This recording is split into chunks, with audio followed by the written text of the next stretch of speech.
Theodore Luckey, a 43-year-old man, left everyone puzzled with his erratic behavior and shocked at his gruesome crimes. After hacking his boyfriend with a machete and strangling his ex, he calmly described it to the detectives. Then he started asking the questions, as if he was leading the interrogation. Who's this other person?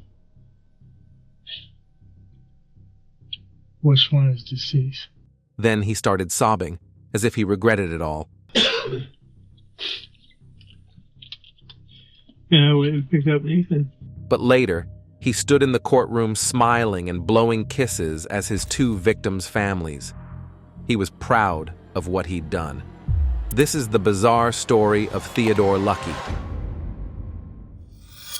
In 2009, Theodore, an openly gay man, experienced a painful breakup. Crushed by his partner's absence, he invited his ex-boyfriend on a trip to Atlantic City to clear his mind. During the drive, they stopped at a roadside motel where Theodore asked if he could tie his ex to the bed. The ex-boyfriend agreed, but once tied up, he saw Theodore's mood flip. Theodore turned dark and sad. He left the motel, leaving his ex helpless and tied to the bed, thinking about ending it all. Theodore roamed, looking for a quiet place to die but found none. So, he broke into an elderly couple's house and held them hostage. The woman, thinking he was a robber, offered money, jewelry, and credit cards. But Theodore would have none of it. He refused and locked up the house, cutting the phones. Then he served them a frozen meal when they said they were hungry. The guy had some weird hostage manners. This caretaker and hostage-taker dichotomy was just the beginning of his two-sided personality. He led the couple upstairs, locked them in a room, and went to the garage to end his life. Luckily, the 87-year-old man escaped and called 911. Theodore got arrested before he could finish the job. This 2009 incident landed Theodore a 15-year prison sentence in 2012. By 2016, he was moved to Concord, New Hampshire. In prison, Theodore's life changed a lot, and that's mostly because of his cellmate. He met Nathan Cashman, and they hit it off right away. Nathan, in for a different crime, shared a cell with Theodore, and they fell in love. This relationship gave Theodore some stability and emotional support, but his impulsive nature and complex personality soon led to a gruesome crime that left two people dead. On August 21, 2021, New Hampshire law enforcement received multiple distress calls from the Country Inn and Suites at Bedford. When responders reached the scene, they found two bodies in the hotel. One body had 120 wounds from a machete, and the other had been strangled to death. The victims were Nathan Cashman, Theodore's boyfriend, and David Hanford, Theodore's ex-lover. Theodore was quickly tracked down, apprehended, and taken into a small interrogation room. The detectives had a lot of questions for this man. During the interrogation, Theodore's composed demeanor was unsettling as he discussed his victims. He even negotiated with the detectives, making it difficult to determine who was interrogating whom. And I'm going to try to answer questions for you. Answer that. Are they both dead? Yeah. One person is deceased. We know that. Which one? Theodore confessed that he and Nathan had been in a relationship for over 3 years. They met in prison and fell in love, with plans to marry. Despite Theodore's immense generosity and support towards Nathan, their relationship took a dark turn. It was weird because we were in a relationship. We've been dating for over 3 years. And he told me he loved me. I told him I loved him. He told me he wanted to marry me. He wanted me here. He ensured Nathan had everything he needed upon his release from prison, from new clothes to money to settle his debts. Despite these efforts, Nathan chose to end their relationship, dealing Theodore a harsh blow. Not only that, but he did not explain his decision. This rejection, combined with Theodore's fragile mental state, led to a violent outburst. He traveled from New Jersey to New Hampshire, filled with excitement to reunite with Nathan. He even bought him birthday balloons, trying to throw him a little surprise birthday party. However, Nathan was firm in his decision to end the relationship, and this time, it was also in front of his friends. He wasn't. He wasn't invested in it. He lied to me.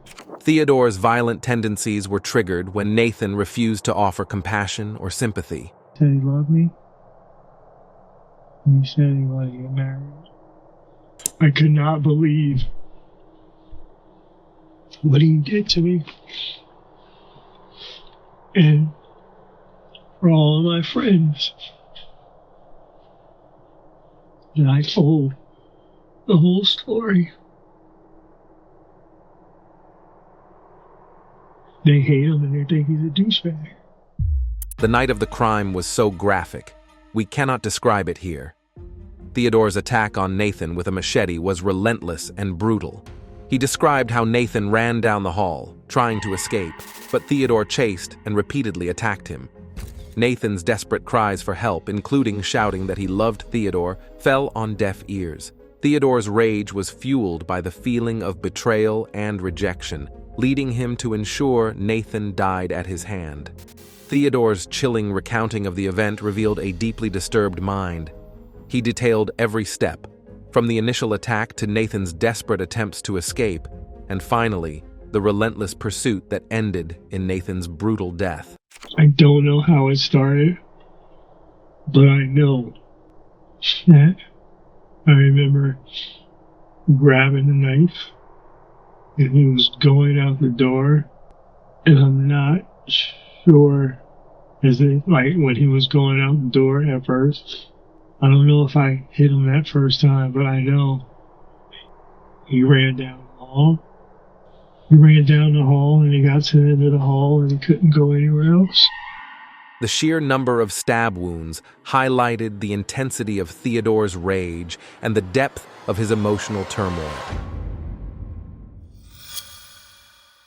I keep hitting him with the knife like several times. I was hitting everywhere. And that's when he started yelling out that he loved me.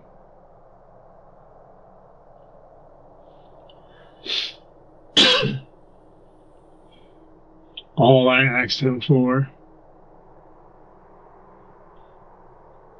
I tried to accept it. And I told him, I said, hey, listen, this was days before this happened. I said, I know that things are changing, okay? But please, you're hurting me like big time. And whenever we're talking on the phone, he started yelling. And I start crying. I beg him, like, please, just think about, just please put yourself in my shoes, please. And then he would continue to yell at me. And it hurt. So when he was behind the desk, and he couldn't go anywhere else, and he started yelling that he loved me, no. Now, you might ask, how did David Hanford get roped into this too? You see, Dave had driven Theodore from New Jersey to New Hampshire to meet Nathan one last time after the breakup. Theodore had already obtained a machete before planning his trip, revealing his premeditated intent to unalive Nathan. I told Dave that I was hoping for the best, but preparing for the worst. However, David's loyalty was in question, and Theodore wasn't sure if he could trust David to keep his mouth shut about the plan. David and Theodore shared a complex relationship. David, who enjoyed bondage, willingly allowed Theodore to tie him up, thinking it was part of their usual activities. But Theodore had other plans. I wish that I could leave you in the room, like tied to the bed. But because I told you everything, you let get. He duct-taped David's face and strangled him to death while he was tied to the bed. Theodore described this act with a disturbing calmness, showing no remorse for his actions. Theodore's narration of the events was chilling. He explained how he left David tied up and lifeless before heading to meet Nathan. Theodore's ability to switch between violent acts and calm, composed behavior was unsettling. This split personality, combined with his history of impulsive actions, painted a picture of a deeply troubled man. Theodore's actions that night were driven by a combination of betrayal, rejection, and serious emotional issues. Whatever his motive, though, his crimes were shocking, and they quickly made headlines all over the country. New Jersey man accused of killing 2 men in a Bedford hotel remains behind bars without bail after pleading not guilty. David's involvement in Theodore's plan added another layer of complexity to the case. David had been a willing participant in Theodore's life, even driving him to New Hampshire. However, when Theodore's plan took a violent turn, David became an expendable pawn. Theodore's distrust and paranoia led him to eliminate David as a potential threat, showing the extent of his instability and cruelty. Theodore's methodical approach to the murders was chilling. He planned every detail, from acquiring the machete to manipulating David into a vulnerable position. His actions were driven by a twisted sense of betrayal and a need to control the narrative of his life. This meticulous planning contrasted sharply with his chaotic emotional state, highlighting the duality of his personality. The legal proceedings brought some closure to the families of the victims, but the trauma inflicted by Theodore's actions lingered. The court case revealed the extent of Theodore's mental health issues and his capacity for violence. It also highlighted the importance of addressing mental health concerns before they escalate into monstrous violence. Theodore's journey from love to betrayal, affection to violence, forces us to question the fragility of human emotions. This tragic case reminds us of the swift and unpredictable turns life can take when mental instability and unresolved emotions are involved. In the end, Theodore's story is a tragic example of how unmet expectations, rejection, and loneliness can lead to devastating consequences. It underscores the importance of mental health support and the need to address emotional issues before they escalate into violent actions. The victims' families were left grappling with the senseless loss of their loved ones. Nathan's family, in particular, struggled to understand how someone who had once been a source of support and love could turn into their son's murderer. David's family faced a similar struggle, mourning a son who had been caught in the crossfire of Theodore's emotional turmoil.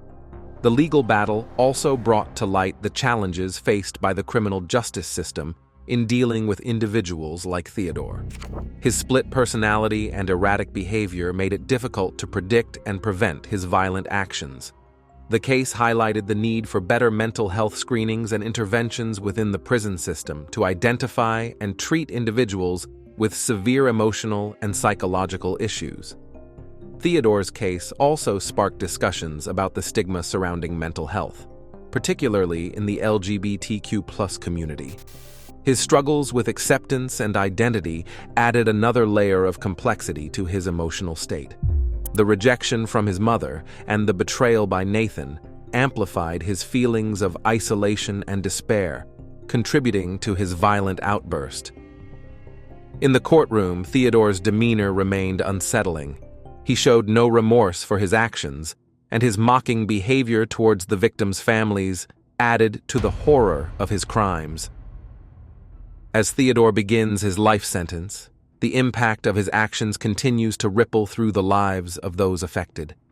The families of Nathan and David are left to pick up the pieces, grappling with the senseless violence that took their loved ones.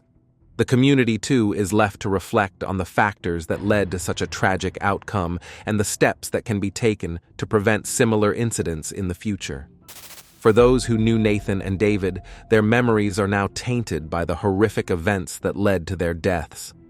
The loss of 2 lives in such a brutal manner leaves a lasting impact on everyone involved. As we continue to explore and understand the intricacies of this case, it is essential to remember the victims